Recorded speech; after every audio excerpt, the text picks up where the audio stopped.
aquí estamos de nuevo para continuar en tu presencia esta exposición de la historia de la iglesia. Si hubo un libro de los Hechos, y cuando terminamos, Padre, el libro de los Hechos, vemos que es un libro inconcluso.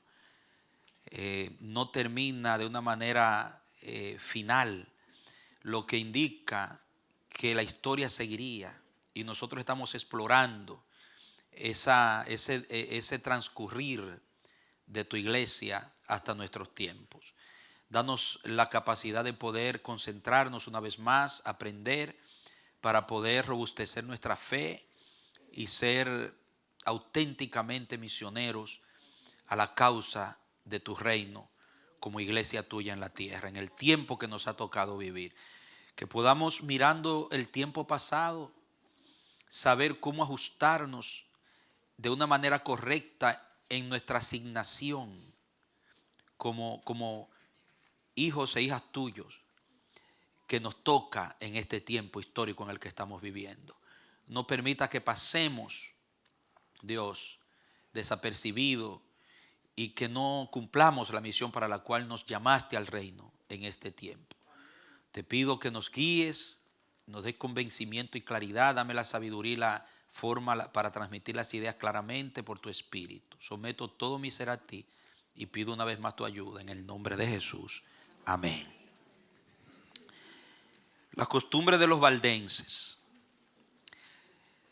Su trabajo era el fruto de una seria consagración a Dios. Ahí empieza todo. Fíjense que dice que el trabajo, esto a mí me gusta, porque cuando uno ve el efecto del trabajo de estos hombres y de los movimientos que ellos lideraron, el fruto en un tiempo tan difícil que ese trabajo tuvo, porque no es fácil, hermano, predicar el evangelio, ganar y bautizar almas, en un tiempo donde la fe implica la muerte, donde el evangelio implica el compromiso de tu vida, perder tus propiedades, perder tu familia, sacrificarlo todo y poder en ese tiempo traer gente al reino y bautizarlas. Tiene que haber un respaldo de Dios en eso. No es simple actividad mecánica natural. Hay un poder actuando. Entonces, ese fruto, dice acá, se debió a una seria consagración a Dios de todos sus miembros. Era una exigencia para los valdenses en los centros misioneros que la persona primero se consagrara a Dios, con todo lo que era y todo lo que tenía. Si no, no podía ser incluida en lo que era su programa de discipulado. Dice que y se llevaba a cabo bajo planes bien definidos y sistemáticamente ejecutados.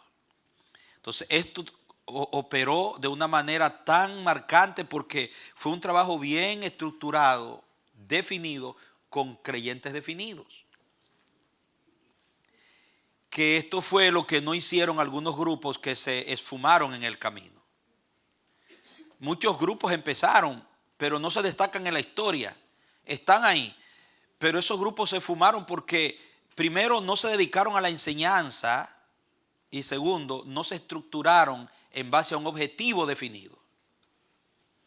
Pero estos grupos que estamos mirando sí lo hicieron. Los líderes fueron hombres que lo dejaron todo y se entregaron a establecer el reino. La base de operación era la casa valdense, que establecían en todas las ciudades donde podían. Ellos llegaban, establecían una casa valdense y allí establecían un centro de operación. Esa casa era atendida por un rector y hermanas que se ocupaban del trabajo interno, en las que los misioneros itinerantes encontraban no solo hospedaje, sino un lugar de culto donde convocaban a los creyentes del distrito para oír la predicación de los barbas o los pastores, como se le llamaba. En esa casa era un centro de operación, ahí discipulaban, ahí llegaban los misioneros, se aguarecían, pernotaban, comían, y había mujeres dedicadas a servir allí. y un rector se encargaba de dirigir esa casa. Cuando se sentaban a comer, pronunciaban la siguiente oración: el Dios que bendijo a los 5 panes y a los 2 peces para sus discípulos en el desierto,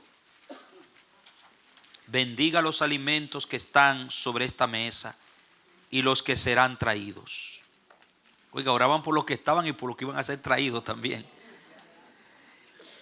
Al levantarse de la mesa decían: Dios recompense abundantemente a los que nos hacen bien, y que después de darnos lo material nos dé el pan espiritual, que siempre esté con nosotros. Mire qué sencilla oración. ¿Qué nota usted en esa oración? Vamos a ver. Yo no sé si usted nota lo mismo que yo noto. Oraban con la palabra. Estaban llenos de la palabra. Ellos se comían el Nuevo Testamento. Y oigan, veo sencillez en esa oración. No veo una letanía de muchas palabras bonitas. Simple. Al punto, pam, pam, pam, pam. Y ese final: y que siempre esté con nosotros. Que Dios siempre esté con nosotros. Una oración sencilla. Eso revela la cultura, la vida de este pueblo. Se habla también en esa cultura de los colportores, que se le llamaba así a los que llevaban la palabra, los que cargaban la Biblia, la transmitían de un lugar a otro clandestinamente. Por eso se llamaban los colportores, porque lo hacían pero con mucha cautela y discreción, porque implicaba, ustedes saben, que había una prohibición de la iglesia estatizada, que los que dieran la palabra al pueblo eran, en la mayoría de los casos, hasta lo mataban, dependiendo de las circunstancias, dónde estaban y quiénes eran. Por ejemplo, dice: el inquisidor de Passau presenta a los colportores valdenses viajando de pueblo en pueblo, vendiendo sus mercancías como un pretexto para ganar la relación y confianza, y después de preparar el terreno, sabiamente presentar el evangelio. A las casas ricas entraban ofreciendo joyas. Después de mostrar los anillos, prendedores, aros y otras prendas, si les preguntaban qué otras joyas tenían, contestaban: sí, tenemos joyas más preciosas que las que ustedes han visto. Se las mostraremos si se comprometen a no denunciarnos al clero. Ellos lo podían hacer un compromiso. Primero, cuando obtenían la promesa formal de que se mantendría el secreto, proseguían: tenemos una piedra preciosa, tan brillante que por su luz el hombre puede ver a Dios, y tan radiante que puede encender el amor de Dios en el corazón del que la posee. Oigan, ¿qué están viendo? Sabiduría de arriba era eso, hermano. No eran negociantes. Ellos hacían el negocio como pretexto para llevar el evangelio de esa manera. Se idearon una forma y Dios los iluminó, hermanos. El Señor los iluminó. Se cree que la Biblia generalmente ellos no la mostraban de una vez, sino después que creaban una relación con la persona a quienes le vendían. Después de 1, 2 o 3 encuentros, que se creaba una confianza, porque era un peligro sacar esa Biblia, hermano. Había que estar seguro que el que te prometió, y déjeme decirle que en muchísimos casos los delataron y tuvieron que pagar con sus vidas. Así continuaban hablando hasta presentar el pergamino en el cual estaban escritos algunos trozos de la palabra de Dios. El culto entre ellos consistía principalmente en la lectura del Nuevo Testamento, seguido de explicaciones y exhortaciones. Terminaban repitiendo de rodillas el Padre Nuestro. La lectura de la Biblia ocupaba un lugar muy importante en la vida de este pueblo. El inquisidor mencionado pone en sus labios estas palabras: entre nosotros enseñan los hombres y las mujeres, y los alumnos de una semana, oiga, un alumno de una semana ya enseña a otros. Entre los católicos se encuentra difícilmente un maestro que pueda repetir de memoria, letra por letra, 3 capítulos de la Biblia. Pero entre nosotros es difícil hallar un hombre o una mujer que no pueda repetir todo el Nuevo Testamento en su idioma nativo. ¿Por qué cree usted que ya en un par de semanas estaban enseñando a otro? Porque era que eso era ahí, mire, Biblia.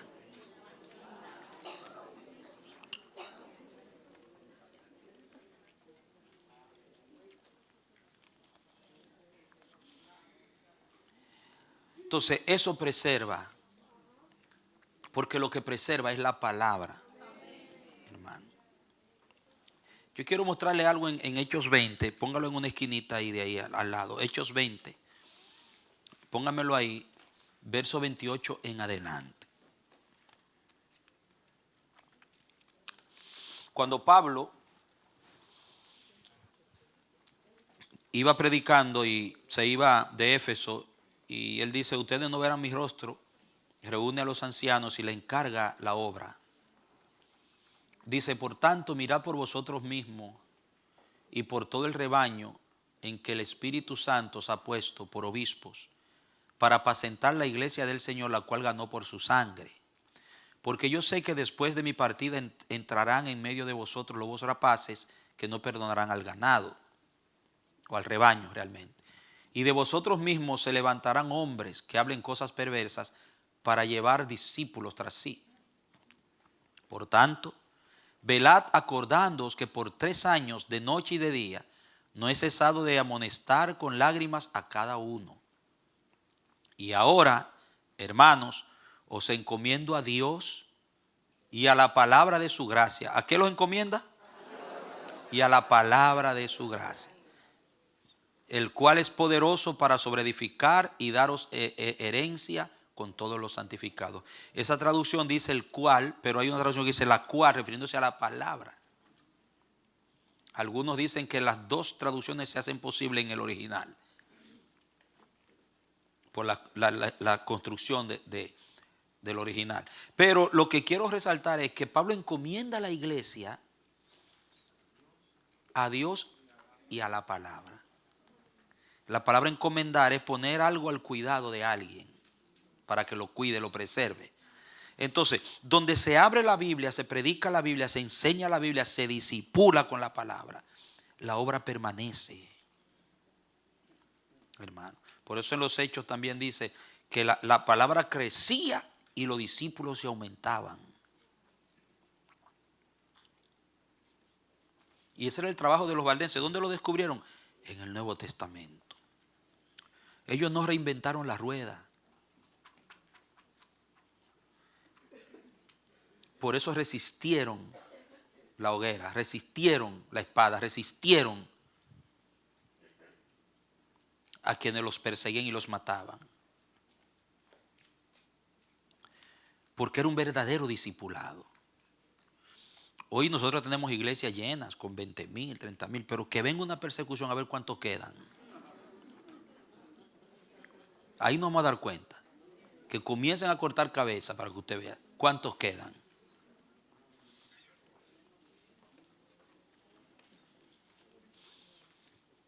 Yo no pido que venga eso, no queremos que venga eso, que haya paz. Pablo nos mandó a orar por los gobernantes para que vivamos quieta y reposadamente. Pero la pregunta es esa, porque en realidad la iglesia está enseñando y está discipulando poco. Y eso explica la crisis de identidad en la iglesia, donde los púlpitos y los salones de clase se han convertido en maquinarias empresariales de mercadería, de multinivel para fabricar cristianos, en lugar de hacer discípulos. Admirable el trabajo de los colportores. La doctrina de los valdenses.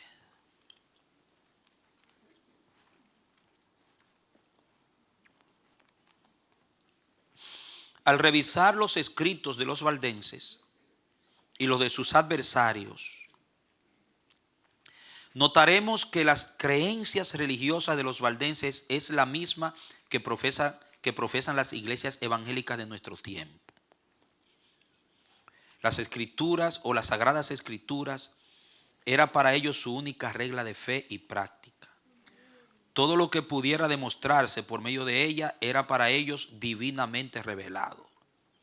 Pero lo que se enseñaba fuera de esa base era rechazado como doctrina de hombre e innovaciones peligrosas. Sostenían que la Biblia debía ser leída por todos los creyentes y no solamente por los que tenían el don de enseñar las doctrinas. El siguiente es un extracto histórico de sus doctrinas, según se desprende de sus propios escritos y de los de sus adversarios, estudiados por don Juan Francisco Gay en la tesis teológica que presentó en la Academia de Lausana en el 1844. La fe verdadera va siempre acompañada, esta era la doctrina, un condensado de la doctrina valdense. La fe verdadera va siempre acompañada de buenas obras, pero no son las obras las que salvan. El pecador es justificado delante de Dios solamente por la fe en Cristo Jesús. Lo que se llaman méritos hechos por los hombres no pueden expiar el pecado y dar la salvación. Estaban claritos esa gente. La justificación por la fe y no por las obras. Cada uno de esos textos, ustedes conocen Romanos 2:8, porque por gracia soy salvo por medio de la fe, etc. Romanos 1:16 al 17, que se cree que fue el pasaje que le iluminó a Lutero, cuando dice que en el Evangelio la justicia de Dios se revela por fe y para fe. Y en Romanos 5:1, justificados pues por la fe, tenemos paz para con Dios por medio de nuestro Señor Jesucristo. Ustedes recuerdan el relato de Cristo de los que vinieron a Él y en el final y le dirán: Maestro, en tu nombre echamos fuera demonios, hicimos tal, hicimos lo otro. Y el Señor dice: apartaos de mí, hacedores de maldad, nunca os conocí. ¿Cómo se explica eso? Echaron fuera demonios, sanaron enfermos, resucitaron muertos.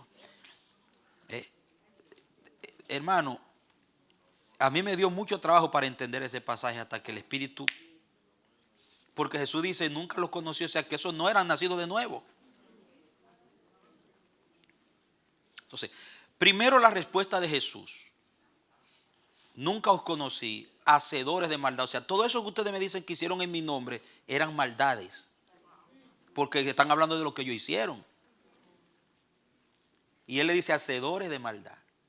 O sea, lo que ustedes están usando como una autojustificación para conseguir mi salvación no son más que maldades. Porque ellos vinieron confiando en su justicia, en lo que ellos habían hecho, hermano. Y eso es una ofensa para la gracia y la misericordia encarnada que estaba ahí. Ese orgullo de yo hicimos. Entonces usted, la otra parte: ¿cómo pueden hacer eso, Señor, si no están conectados contigo? Hermano, el efecto de la unción puede manifestarse hasta en un impío, en un inconverso. Hasta Saúl profetizó por un efecto, porque estaba en medio y se le pegó. Ese es el misterio del poder de la unción. Que en un ambiente donde hay poder, donde hay unción, una persona que ni siquiera está conectada con el Espíritu de Dios puede terminar haciendo un milagro. Porque eso no es un fruto, eso es obra. El Espíritu da fruto. Y es tan claro en la palabra. Por eso es que él termina diciendo, por su fruto lo conoceréis. No por eso que hacen, no porque sane un enfermo, no porque echen fuera un demonio. Porque sanar un enfermo, echar fuera un demonio, resucitar un muerto, puede ser una obra de la unción del Espíritu, pero sin embargo no un fruto que nace de mí. ¿Cómo se explica eso? Estaban confiando en sus propias obras. Es ahí donde está el problema. Entonces los valdenses estaban claros en eso. Ellos no estaban predicando, evangelizando, bautizando gente para salvarse. Era porque ya lo eran. Los católicos sí. Lo que estaban haciendo era para salvarse.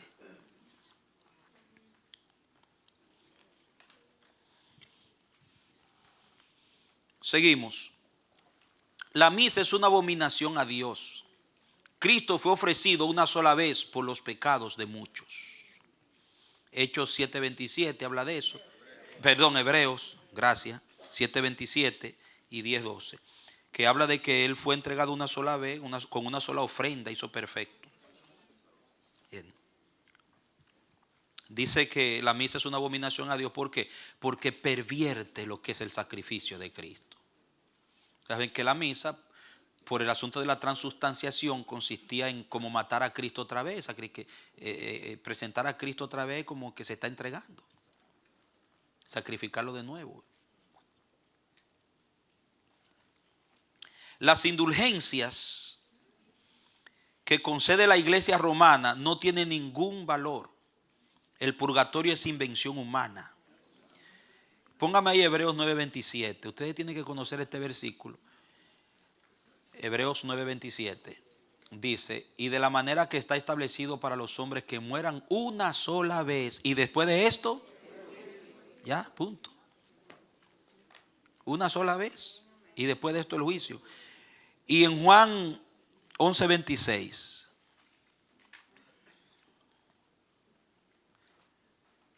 dice, y todo aquel que vive y cree en mí, no morirá eternamente. O sea, no dice que muere y cree en mí. Después que murió, hermano, ya. Todo el que vive y cree en mí, dice ahí, no morirá eternamente. Pero ustedes saben, ese era el negocio que había que pagar para esas misas y eso, sacar a la gente del purgatorio y todas esas cosas. Y las indulgencias. La gente compraba una indulgencia y su pecado, bueno, déjeme decirle que las cruzadas y la Inquisición estuvieron basadas en la doctrina de las indulgencias, donde le decían a los cruzados que los que decidían ir a cumplir esa misión, todo su pecado, aún de lo que ellos cometían, aún de lo de antes de nacer, le estaban perdonados por toda la eternidad. Por ir a matar islamistas, maometanos y judíos. Y los cristianos albigenses, que también le metieron mano a los albigenses.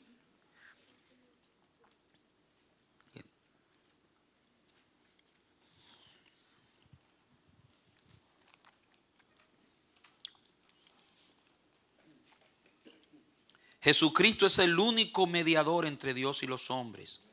Según la carta de San Pablo en su primera epístola a Timoteo y a otros pasajes de la Biblia. 1 Timoteo 2:5, hay un solo Dios y un solo mediador entre Dios y los hombres. Jesucristo, hombre. ¿Está claro eso? No son los santos, no es María, no es nadie más, ni el Papa. En lugar de invocar a los santos, debemos imitar sus virtudes. ¿Qué le parece? Y la Biblia es clara cuando dice Pablo, sean imitadores de mí, así como yo de Cristo. En Filipenses 3:17 también, 9:9 al 10 también.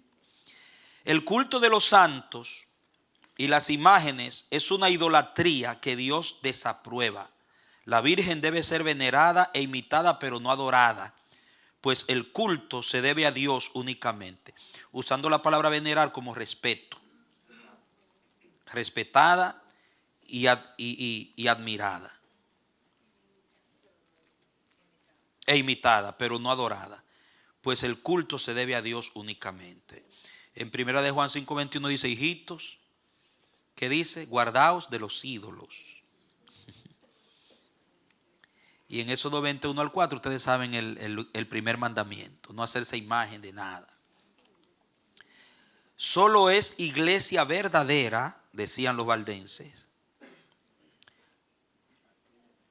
Solo es iglesia verdadera aquella que profesa la doctrina pura, que se distingue por la santidad de sus miembros y administra las ordenanzas del bautismo y la Santa Cena según la institución primitiva. Se les revelaron sus raíces. ¿De dónde sacan ellos estas convicciones?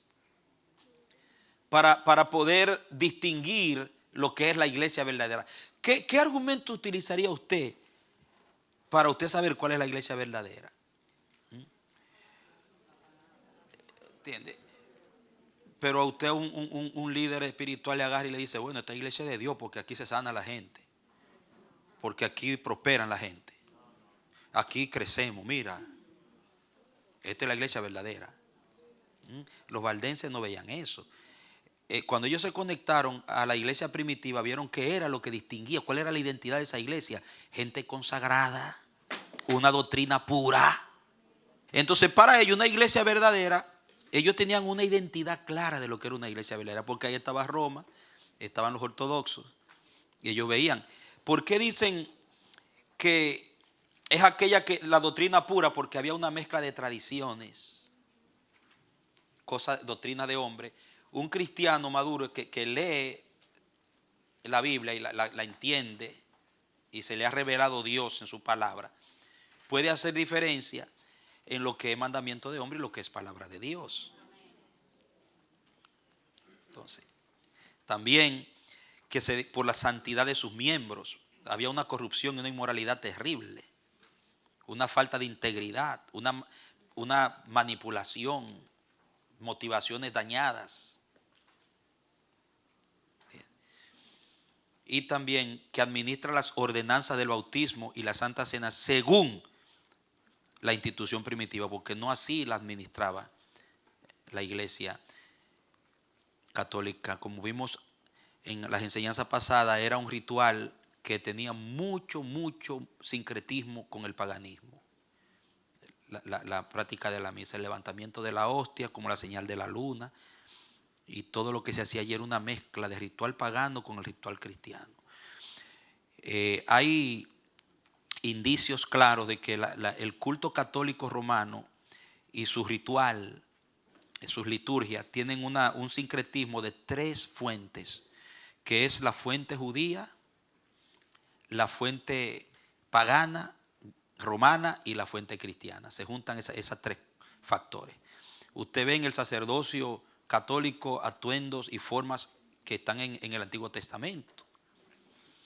Entonces también ve procedimientos que pertenecen al paganismo, el que conoce cómo eran las celebraciones de los cultos paganos. Y ven también cosas del cristianismo, que es lo que menos tienen.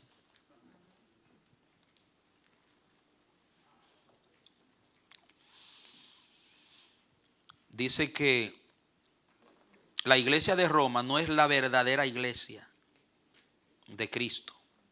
Es la ramera de Apocalipsis, embriagada con la sangre de los santos, y hay que salir de ella para escapar de los castigos que vendrán a los que participan de sus abominaciones. Cuando usted lee, yo no creo que la iglesia católica sea literalmente Babilonia como se presenta en el Apocalipsis, pero creo que tiene el mismo espíritu, que opera en ella el mismo espíritu de Babilonia. ¿Por qué? Le voy a explicar por qué. Y a eso era que se referían los valdenses. ¿Comprende? Que Babilonia se va a manifestar. Babilonia es un poder de una mezcla de la política con la religión que va a venir con el anticristo. Muy semejante a lo que pasó con Constantino. Eso es lo que va a pasar en la historia, cuando se estudian y se comparan. O sea, es el mismo espíritu del anticristo operando. Porque la mayoría de las prácticas católicos romanas son congruentes con lo que practicaba Babilonia. Vienen de Babilonia. los ídolos que adoran. María, ese Mírame, con el Dios Tammuz que tenía el niño en los brazos, aparece María con el niño en los brazos. Lo que es los procedimientos de la liturgia tienen que ver con mucha costumbre babilonia. Las fechas de las festividades católicos romanas coinciden de una manera perfecta con fechas de celebraciones babilónicas. Por eso ellos decían, eso es Babilonia, la de Apocalipsis, la ramera. Y un detalle muy importante, que dice que se embriagó con la sangre de los santos.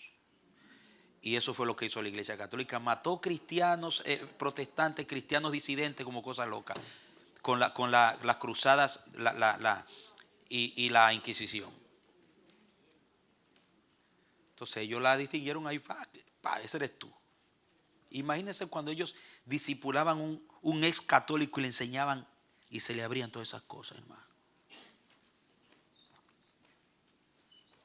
Y hoy en día hay líderes, entre comillas subrayados, evangélicos, que están en lobby y en contubernio con Roma.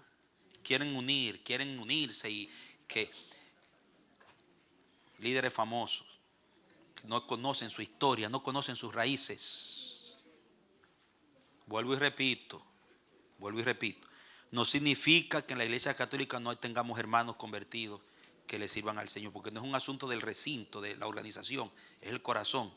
Pero como institución, su origen no es el nuestro. Su doctrina no es la nuestra. Su gobierno no es el nuestro. Su libro no es el nuestro. Hay que estar claro en eso. Que hayan algunos que estén buscando a Dios ahí adentro, sea que Dios los sacará o ellos harán una obra ahí adentro, Dios lo sabe. ¿Me entienden? Pero la realidad es que cuando usted examina y compara, va a ver la gran diferencia. O sea, yo no tengo nada que ir a buscar allí. Yo tengo que evangelizarlo a ellos, dice la Biblia. Ellos no me pueden evangelizar a mí, ni llamarme primo, ni hermano separado, ni esa cosa. Y yo creérmelo. Eso, con esa musiquita para otro lado. Yo en eso estoy claro. El que conoce el Evangelio, el que conoce el Nuevo Testamento, está claro en eso. Ahora, si usted le llama hermano porque venimos del mismo Dios, Dios nos creó, amén, yo se lo acepto. Nuestros hermanos católicos, en el sentido de que Dios nos creó a todos. Por creación son mis hermanos. ¿Usted me entiende? Pero por nacimiento nuevo, ni primo ni nada. Tienen que convertirse. Porque de ahí me convertí yo. Como un pastor allá en Bonaire, que estaba el asunto de los católicos y la iglesia cristiana evangélica. Bueno, esa situación se dio. Sí, esa situación se dio por cuando el gobernador que estuvo ministrándonos acá, que nos dio su testimonio, tuvo su gestión como gobernador. Que Dios lo guarde, hoy está regresando a la isla. Lo cuida en su viaje. Se dio un asunto porque decíamos, bueno, por primera vez Bonaire tiene un gobernador cristiano, y eso escandalizó a la iglesia católica, porque dijo, oye, él no era cristiano cuando era católico, entonces nosotros no somos cristianos, y el otro que estaba ahí que es católico no es cristiano. Entonces los periodistas nos llamaron a los pastores a entrevistas para que aclarásemos, porque la isla es pequeña, eso. Y entonces hubo uno de los pastores que dijo, él lo dijo clarito, y él dice, bueno, pero es que, dice él, si ellos son como nosotros, entonces ¿a quién vamos nosotros a evangelizar aquí en la isla entonces? Porque si el 95% son católicos y son cristianos, pues nosotros no tenemos trabajo aquí entonces los evangélicos.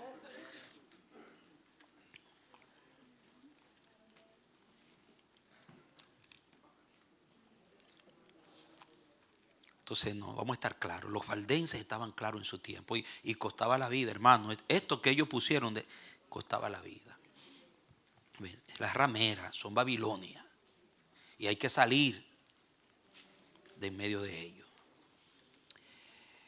Claro, usted no vaya ahora cuando encuentre un católico a decirle, mira, tú eres Babilonia, que por favor, hermano, esa no es la intención. Valga la aclaración. ¿Entiende? Háblele de Cristo sin atacarle su religión. Porque si usted va a predicarle a un borrachito atacándole su botella, usted lo va a perder como oyente. Háblele de Cristo.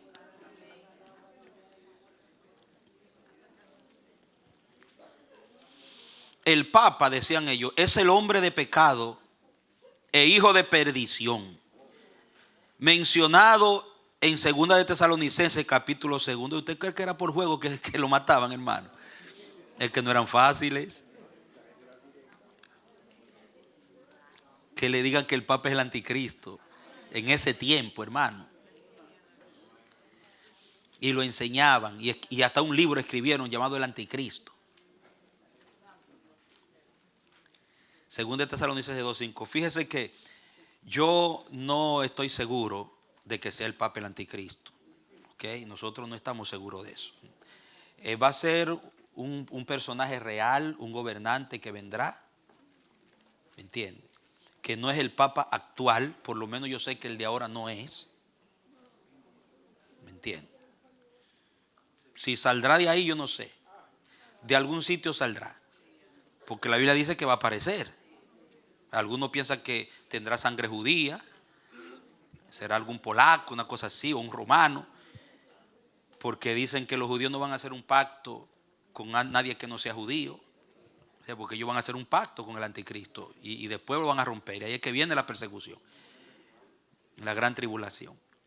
Pero no especulemos, si viene, porque de que va a llegar, va a llegar. Y todo el sistema está siendo preparado para que él llegue y ya tenga la plataforma lista. Todos le están preparando la plataforma ya, el camino. Tal como lo dicen las profecías. ¿Entiendes? Pero decir no que ese Papa es el anticristo, como decían los valdenses, ellos, lo que pasa es que los valdenses interpretaban, quiero aclarar esto, el anticristo como un espíritu que operaba y como un personaje también. Entonces lo que ellos querían decir, ese sistema que está ahí y ese que lo representa, ese es el sistema del anticristo. Porque es todo lo que se opone a Cristo y ellos estaban opuestos a Cristo. Bien, ¿está claro eso? Dice que la gracia de Dios se recibe por medio de la fe y no por virtud sacramental. No por participar de los sacramentos ni observar los sacramentos. Que creía que el bautismo salvaba, etcétera. Sino por gracia. Dice entonces que la consagración sacramental, página 10, no obra la pretendida transustanciación. Cuando el padre está oficiando la misa, que bendice el pan y el vino, lo eleva, dice que eso no convierte de ninguna manera el vino en sangre real, ni tampoco el pan en cuerpo real de Cristo. No somos caníbales, ¿no? La adoración de la hostia es un acto idolátrico. La misa es un sacrilegio que fue inventado para abolir la cena del Señor. ¿Entienden? ¿Por qué? ¿Qué era la cena del Señor? La Santa Cena para la iglesia primitiva no era simplemente la copita con el pedacito de pan, era el ágape. O sea, primero comían la comida, traían su comida, que viene el caso de Corintios 11, usted lo lee ahí, era el ágape que se pervirtió en Corintio. Judas dice que los que eran infieles, los desobedientes, contumaces, que no se dejaban pastorear de nadie, eran manchas en los ágapes. Entonces, la Santa Cena era un ágape. Comían y después se comían el vino y el pan juntos. Y ahí hacían pacto de lealtad a Dios, a la verdad, unos con los otros, se pedían perdón y se empezaba borrón y cuenta nueva. Todos los domingos en el culto era un borrón y cuenta nueva. Todo el mundo salía reconciliado. Todo el que estaba enemistado, todo el que estaba en pecado salía lavado, confesado. Que eso era. Pero para los católicos ellos abolieron el ágape y crearon el ritual de la transustanciación. Entonces por eso los valdenses dicen, el que hace eso es para quitar la Santa Cena como tal.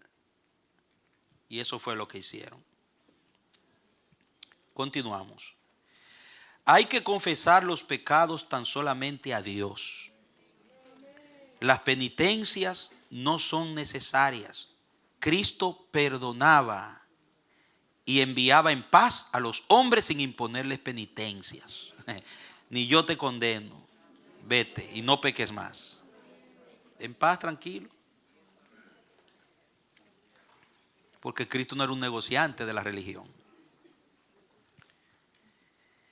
Y eso usted lo ve en 1 de Juan 1:9, si confesare vuestro pecado, Él es fiel y justo para perdonar vuestro pecado. En Santiago 5:16 es un pasaje, póngamelo ahí que quiero explicar algo de esto, unos pasajes acá. Quiero dar una breve explicación que es pertinente. Santiago 5:16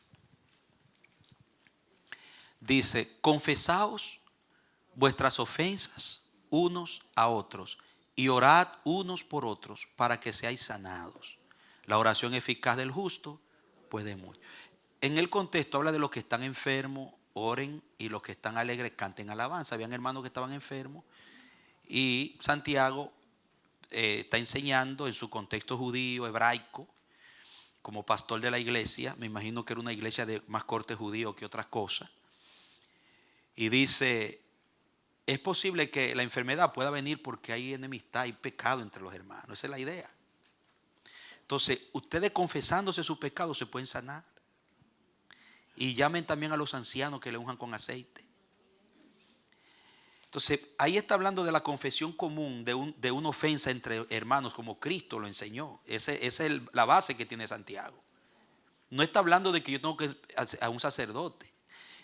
Y si fuera verdad, entonces el sacerdote también tiene que confesarse conmigo, porque él es mi hermano.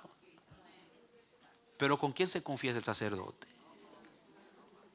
El obispo. Ellos saben los secretos de todo el mundo. Nadie sabe lo de ellos.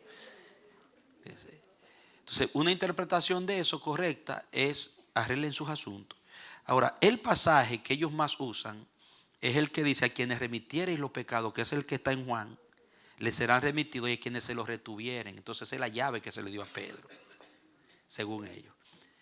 Pero cuando usted interprete ese pasaje en el contexto que lo entendieron los apóstoles a quienes le fueron dichos, nunca Pedro puso un cuartito con una ventanita y venía la gente a confesarse y Pedro decía: estás exento de tus pecados, hijo, vete en paz. Eso no se veía en la iglesia primitiva. Nunca lo hicieron, porque ellos no lo entendieron así. Ellos entendieron que cuando ellos le predicaban el evangelio a alguien y se convertía, aceptaba al Cristo que le están, ellos hacían la oración de entrega y sus pecados le quedaban perdonados. Pero cuando esa persona rechazaba a Jesús, sus pecados le eran retenidos. Así fue que lo entendieron. Pero al Papa le convino interpretarlo de esa manera. ¿Me entiendes? ¿Pueden entenderlo?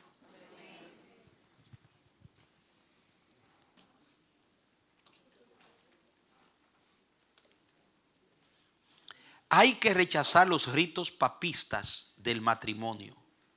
Todo lo que los papas enseñaban del matrimonio, en el sentido no lo que dice la Biblia del matrimonio, porque ya leímos en el comienzo lo que pensaban del matrimonio, que todo era para todo, inclusive para los sacerdotes. Pero los ritos papistas eran tradiciones añadidas, lo declararon un sacramento. Y para ellos un sacramento significa que una persona que se casa por la iglesia católica, eso hasta le puede dar la salvación. Lo pusieron como elemento que puede, salvífico. Eso le añade punto a su salvación eterna.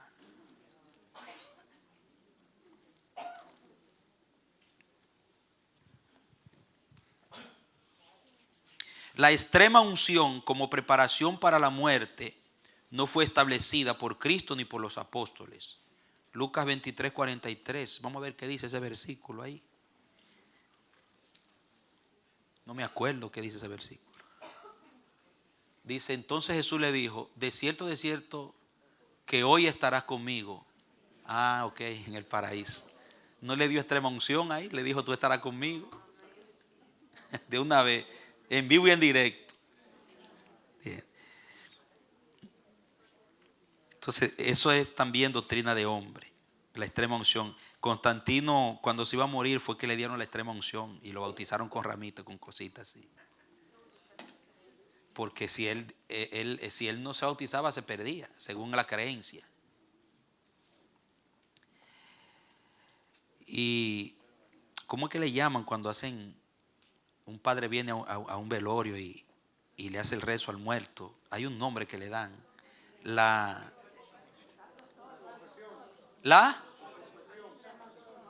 los santos óleos, pero hay un nombre donde todo le queda, toda la vagabundería que hizo le queda perdonada en ese momento. Sí, hay un nombre que le dan. La absolución es lo que sucede, pero no me acuerdo, es otro nombre. Exhumación. No, eso es cuando sacan el. Ya, dejémoslo.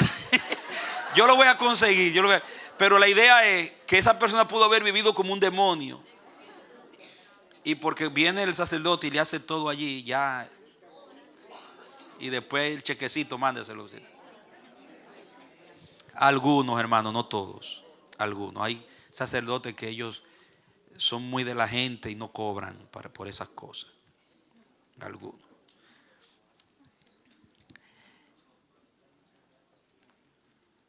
Y mire aquí, es absurdo el uso de una lengua desconocida en los actos del culto, refiriéndose al uso del latín en lugares donde no se habla tal idioma. Lugares donde no se hablan tal idioma. No está hablando de la lengua del espíritu de Corintios, sino que todo era en latín en todos los sitios. Entonces ellos dicen, hay que darle la Biblia a la gente en su idioma y predicarle en su idioma vernáculo. No hay sacerdotes en las iglesias cristianas del Nuevo Testamento, decían ellos. O sea, en el sentido que la iglesia católica lo presentaba. Los sacerdotes son más en el Antiguo Testamento, según los valdenses. Ya allí se habla de obispos, pastores, dirigentes espirituales. Todos los creyentes son profetas y deben asegurarse por medio de las escrituras de la verdad que predican. O sea, profetas como predicadores. No están hablando de profetas de estilo Antiguo Testamento, sino profeta de acuerdo a Pablo, el Nuevo Testamento, que es predicar la palabra. No se sabe a ciencia cierta si los valdenses creían que se podía recibir un mensaje que encaja con la verdad bíblica y transmitirse. No hay textos que lo nieguen tampoco. Pero la palabra tiene que ver más con la predicación de las escrituras en el contexto valdense. Y dice que todos los creyentes pueden predicar la palabra, no solamente los sacerdotes y los que ellos autorizan. Dice, todos los creyentes son reyes y sacerdotes, espiritualmente hablando, y deben tomar parte en el gobierno de la iglesia que no reconoce autoridad clerical despótica. O sea, iglesias que no sean católicas. O sea, para las iglesias no católicas, todos los creyentes son sacerdotes, y usted sabe lo que dice la Biblia. Claro que mañana voy yo, si Dios me da la gracia y la salud, predicar sobre eso, el pacto de sacerdocio. Y hay un tipo de sacerdocio que es el oficial, tiene que ver con los oficiales de la iglesia, y un sacerdocio laico, que es el sacerdocio de todos los creyentes. Que en la Biblia se habla claramente de eso. Eso decían los valdenses. Basados en el Sermón del Monte, interpretado literalmente, condenaban el juramento civil, el servicio militar, la pena capital y todo derramamiento de sangre y pelea. Aunque entre ellos se armó un grupo y se defendió, pero no era todos los valdenses, un grupo fue que hizo eso. Pues no tuvieron otra opción para defender sus niños y su familia. Mateo 5 habla de eso que ellos plantean ahí. Su carácter, ¿qué horas son? ¿A qué hora es? A las 1:30. Ah.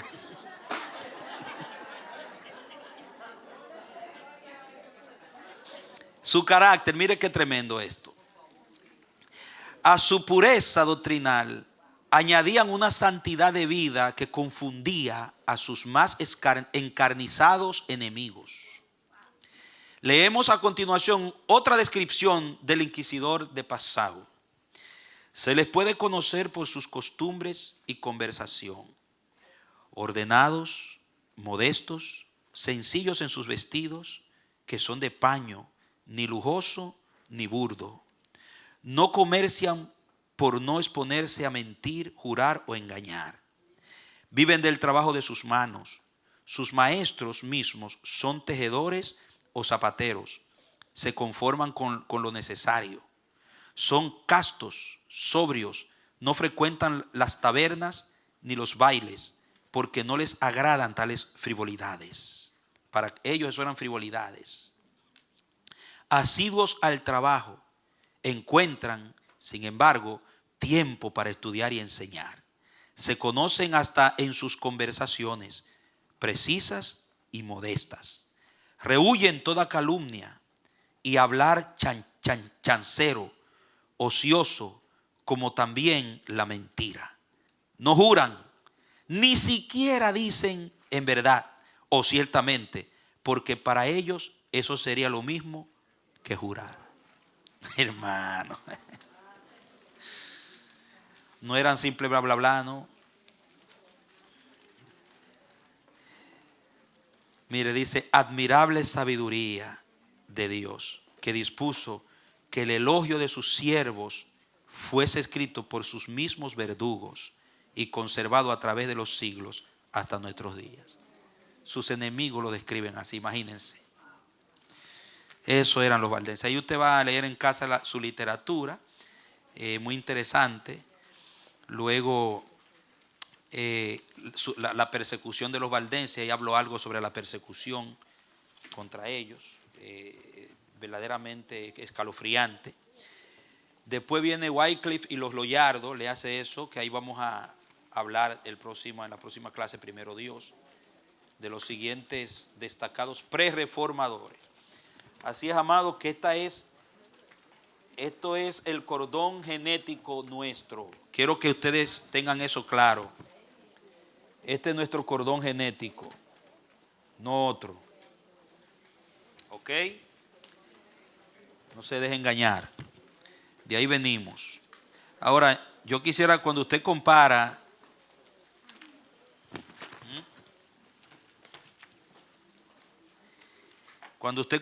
el cristianismo de hoy con ese tiempo y esos cristianos, ¿qué le parece? ¿Qué piensa usted?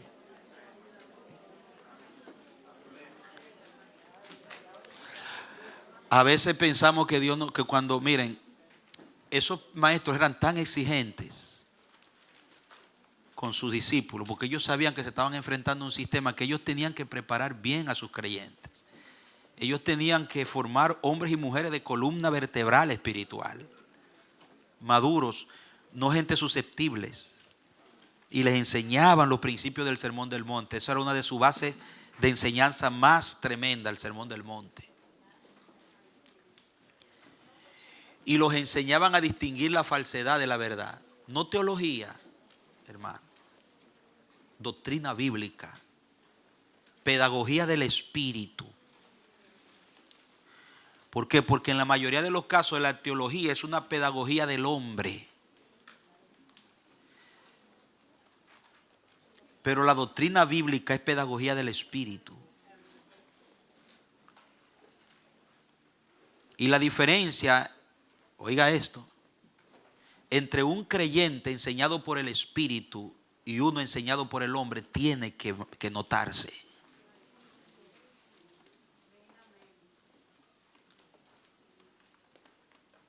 Cuando el hombre enseña a hombre, no puede haber efecto del cielo. Pero cuando el espíritu enseña a un hombre, aunque use a un hombre como vasija para enseñarlo, se nota la diferencia. Y eso pasó con estos grupos. Eran enseñados por el espíritu, una vida consagrada de oración, devoción. Fíjese cómo dice que esa gente no frecuentaban lugares públicos de diversiones y cosas, porque para ellos eran cosas triviales, estaban tan ocupados en lo eterno que no tenían tiempo para lo trivial y lo mundanal.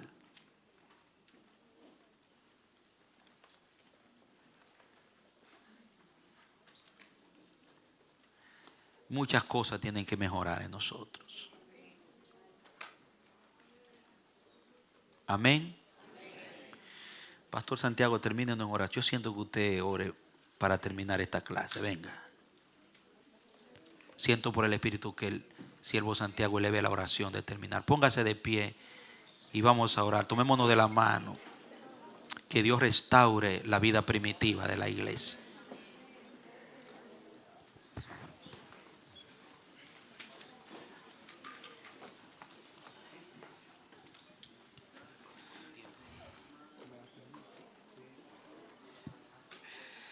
Como yo sé que aquí hay personas que han ido a institutos y quizás se preguntan o se cuestionan acerca de la clasificación de los valdenses concerniente a la iglesia de Roma y del papado, de que era el anticristo. Yo quiero que usted entienda y sepa que la iglesia hoy en día, ustedes saben que a través del tiempo hay muchas creencias que han sido modificadas, ¿verdad? Mayormente clasifica a la iglesia católica. Usted no tiene que creer así porque no enseñamos teología ni religión. Simplemente es bueno que usted entienda ciertas posiciones y que nosotros la entendemos también, y que, bueno, pues el Espíritu Santo le indicará a usted más o menos qué debe creer. El sistema católico papal mayormente es identificado con la bestia de Apocalipsis 13, que mayormente se le ha dado la interpretación del falso profeta. ¿Por qué? Porque ustedes saben que así mismo como creemos en la Trinidad, hay también una Trinidad satánica. El dragón, que es el diablo, representa porque quiere tomar el papel del Padre. El anticristo viene siendo como Jesucristo, porque viene siendo el hijo de él. Y el falso profeta, que es la falsa religión, el sistema papal católico, que es lo que se ha determinado, viene siendo como el papel del Espíritu Santo, porque el Espíritu Santo es que lleva a la iglesia a toda verdad. ¿Me doy a entender, hermano? Para que usted entienda la Trinidad, porque el diablo es un imitador, hermano. Y por eso, así como hay una Trinidad, él se cree como que es el Padre, que es el dragón. Entonces el anticristo, que va a ser un hombre, ¿verdad? Ese es el Hijo, como decir, el papel de Jesucristo. Y el Espíritu Santo viene siendo el sistema religioso papal, que es el falso profeta que habla Apocalipsis 3. Para que usted entienda, ¿ok? Pero usted no tiene que creer así, simplemente le estoy diciendo ciertas creencias. Y yo creo así, de esa manera. Pero usted no tiene que creerlo así. Nosotros no estamos aquí para imponer. Pero sí creemos eso porque lo dice ahí Apocalipsis, de las dos bestias. Una es el anticristo y otra es el falso profeta. Bueno, vamos a orar. Padre, en el nombre de Jesús, bendito sea tu nombre. Te damos gracias, Señor, por la impartición de este día a través de tu siervo en esta clase.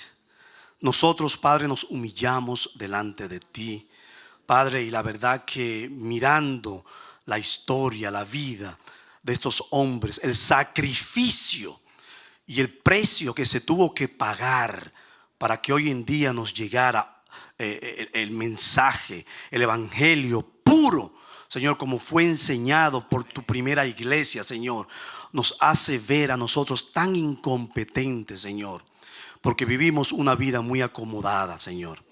Permite que ese espíritu de los valdenses y de los albigenses y de todos esos siervos tuyos, Señor, pueda verdaderamente ser impartido en cada uno de nosotros, Señor. Que podamos tomar en serio, Señor, estas clases, Señor. No para discutir, no para altercar, Señor, sino para predicar lo que es verdaderamente el evangelio a un mundo que perece en sus pecados, Señor.